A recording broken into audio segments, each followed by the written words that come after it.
Mohon sampaikan salam saya kepada Bapak Gubernur Jambi. Malam ini seharusnya saya ke Jambi ini ingin sekali bisa beraudiensi langsung dengan beliau. Jadi saya dari Jangkat bukan untuk jalan-jalan.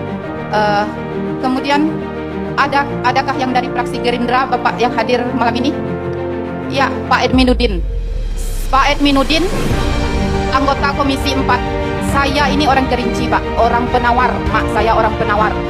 Jadi kenapa saya menanyakan dari Partai Gerindra?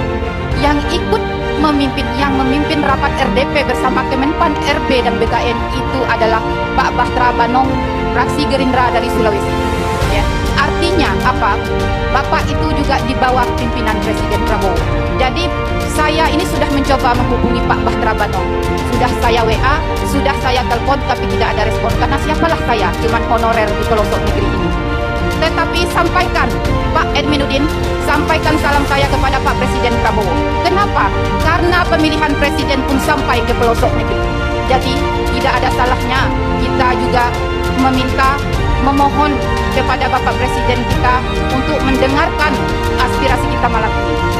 Saya kutip sedikit sambutan Presiden Prabowo pada pelantikan 961 kepala daerah di Jakarta. Kurang lebih begini.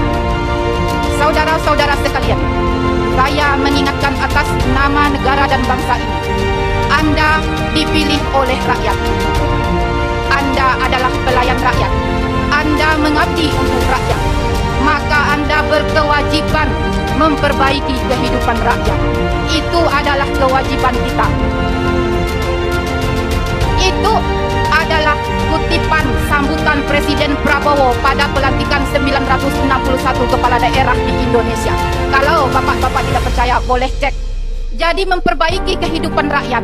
Honorer di Provinsi Jambi ini adalah bagian dari rakyat Indonesia. Rakyat Jambi yang harus diperbaiki kehidupan. Bukan basa-basi, Pak. Bukan hanya sekedar omong-omong. Kami datang dari pelosok untuk apa ke sini? Untuk mendapatkan kesejahteraan. Sampai hari ini, mungkin program makan gratis belum banyak sampai daerah, termasuk ke daerah kami. Semiskin-miskinnya kami rasa masih sanggup memberi makan gratis anak kami, walaupun standar gizi belum penuh.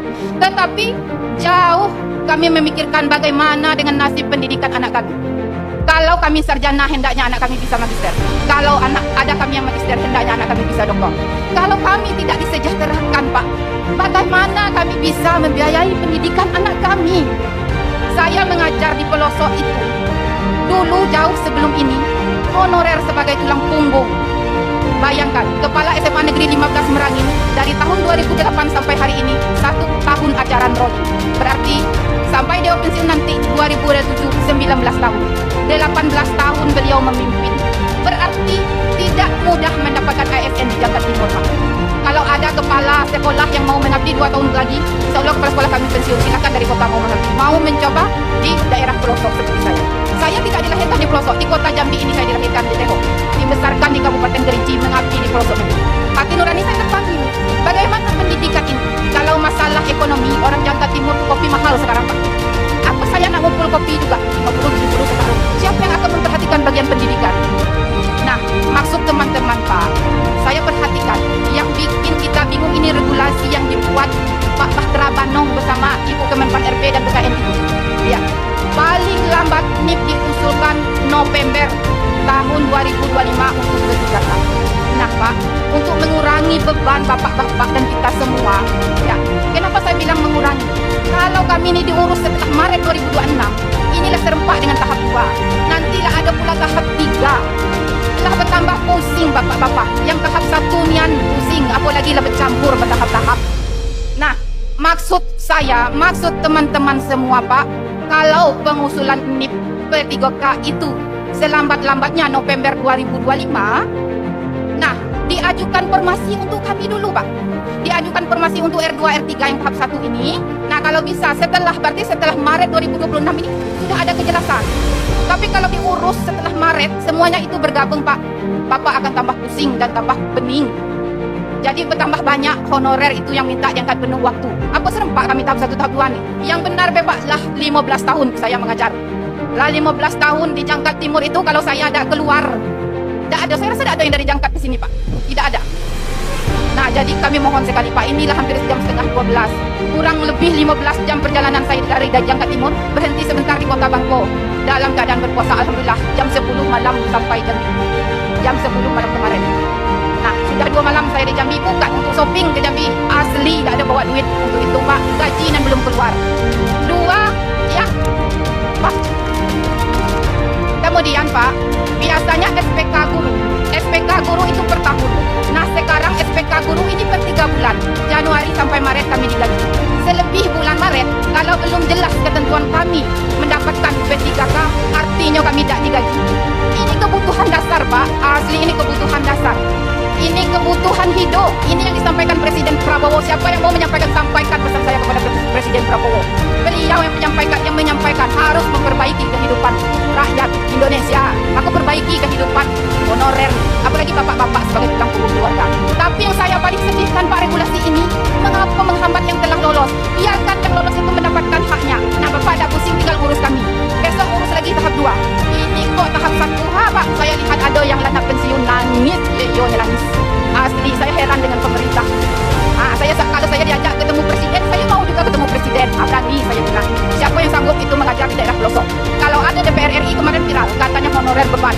Kalau dianggap honorer beban, maka akan ada proses belajar mengajar di Jangka Timur. Ya, dulu Jangka Timur itu cuman untuk loncatan orang mencari NIM. Dapat NIM pindah.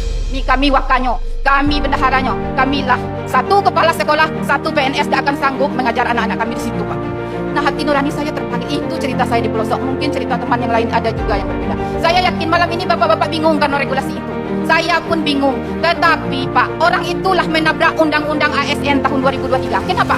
Honorer itu harus diselesaikan tahun 2024. Honorer itu paling lambat diselesaikan 2024 akhir. Kenapa boleh sampai 2026? 2026 itu baru yang lolos. Belum kami yang belum lolos ini Pak. Jadi Pak, mari serius nian lah Pak. Asli nah. Mungkin kadis kami tidak dari sini. Mau nian saya ngajak kadis tu ke Jangka Timur. Ya, yang pengawas sekolahnya dulu diganti orang Kerinci Pak Mulyadi. Saya yang tidak sanggup ke sini jauh nian. 2 kali saya ke Jambi audiensi. Nah, seharusnya saya bilang saya tidak hadir, tetapi malam ini diundang langsung oleh ketua asosiasi dan teman-teman lainnya. Saya hadir untuk memperjuangkan nasib kami bersama Pak. Jadi, maksud kami Pak, kalau bisa di tahun 2025 ini ada usulan formasi, karena orang Kemenpan RB itu menerima usulan formasi dari Tito Pemprov Pak. Jadi nanti sudah jelas. Kalau langsung 2026 nak diselesaikan kalau dengan tahap 2 Pak, walau alam lah Pak. Ya, mungkin sepanjang itu Pak, saya mohon maaf, lebih kurangnya saya mohon maaf. Itu hati nurani yang berbicara Pak.